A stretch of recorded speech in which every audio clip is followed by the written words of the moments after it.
So a couple years ago, I stumbled upon this BuzzFeed quiz. And on this quiz, it showed seating arrangement.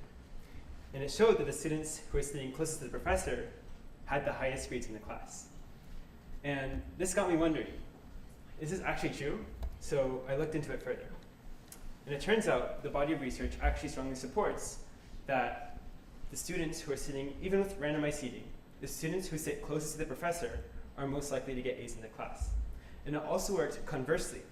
So it also said that if you were sitting in the back of the class, if you were assigned a seat to the back of the class, you were 6 times more likely to receive an F. So this got me wondering, if the grade is determined before you even start learning, what are other small actions you can take in order to help you reach your goals in life? So the question comes up, can you engineer your luck? And it turns out you can. And there's a 3-step way to do it. And it goes like this: exposure, action, and a 3rd step we'll go into later on as you go through the talk. So I like to treat exposure like playing the game Catan. So if you ever played the game before, it's basically where you try to get the best farms possible. And in order to get the best farm empire, what you have to do is get the proper resources. Well, how to get resources? Well, in the game of Catan, you basically have to put your farm on a piece of land. And what you do is you roll the dice, and if the dice number matches the piece of land that you're next to, then you get the resource. So luck is similar to this in the game of life, because you have to put yourself in different places and opportunities, and you have to roll the dice to get it. So what does this look like actually? What does it look like in the real world? So it could be in the place of location. So it could be putting yourself in different environments whenever you study, whenever you hang out with your friends, whenever you work. Because when you're in different locations, it turns out you can actually meet new people, be surrounded by new ideas, and be closer to new things. And once you break out of your routine habit, you start to put your little farms in different places across your farmland, in fact. And going to different locations helps bring up the second thing that is really important to exposure, and that is people. Because when you meet new people, it's different than going to a different location. Location increases like linearly with the amount of new places you go to. But people, it's an exponential increase. Because every new person you meet, you get an exponential amount of networks that come with them. So for example, if I meet somebody new after this TED Talk today, they probably have a bunch of different people that they know. If I want to get a job, for example, at somewhere else, I probably don't know anyone that works at a job. But that person might know somebody else that does work there. So a lot of people tend to take this idea and they tend to go to like, okay, so I'm going to meet people that have similar goals to me, and they probably know people that go to my job. But actually, this is not the case. Actually, it's arguably more effective to meet people that have different backgrounds and different opportunities than you.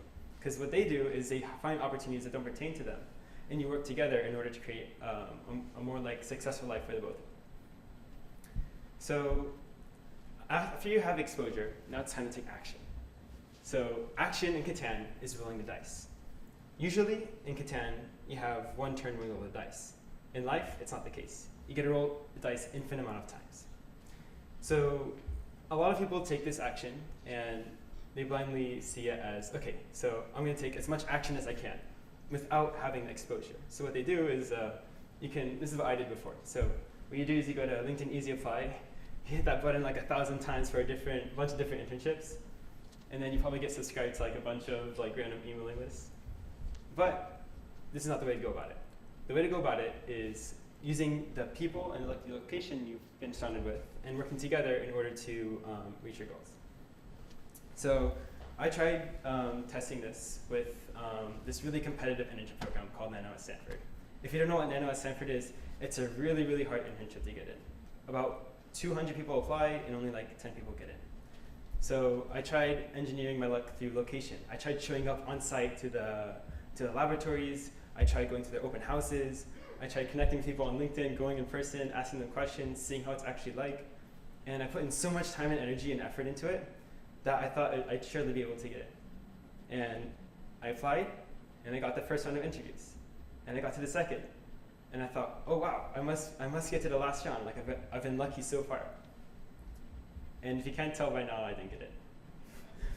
But what I did learn is I spent a lot of time and I felt like I wasted it.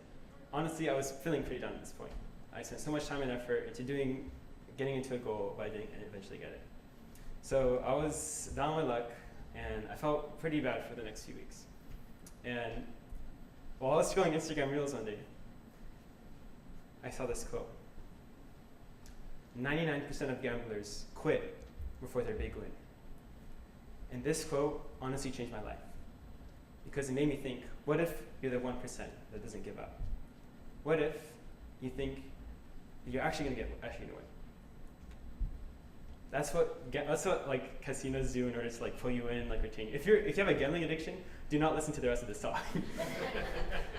But what you want to do in real life is have that 1% mentality, because honestly, like in real life, your first action is probably going to result in a failure, right? Your first 99% is going to result in a failure.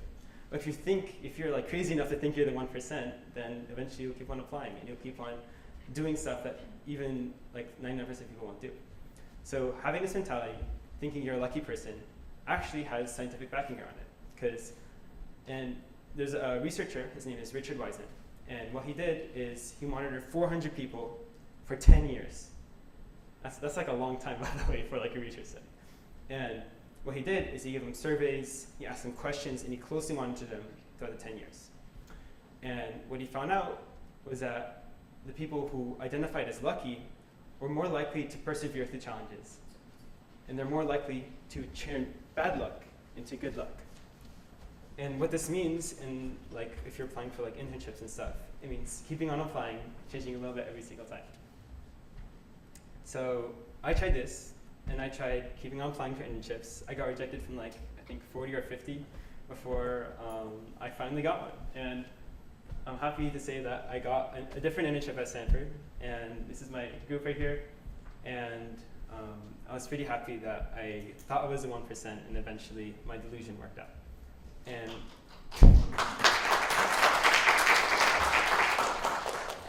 but what I'm trying to say is that I rolled a lucky number, and you only roll a lucky number after you roll a bunch of bad ones.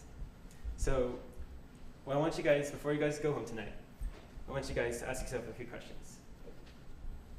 So this is the framework if you have a short attention span, but it's exposure, action, and the last step is repeatability. And I want you all to look around you right now. Take a second, look around you, and ask yourself, who are you sitting next to? Where are you spending your time? And are you sitting in the front row of your life? And if not, what is one thing you could do, one intentional action, in order to move up one seat? Thank you for listening to my talk, and go roll your dice.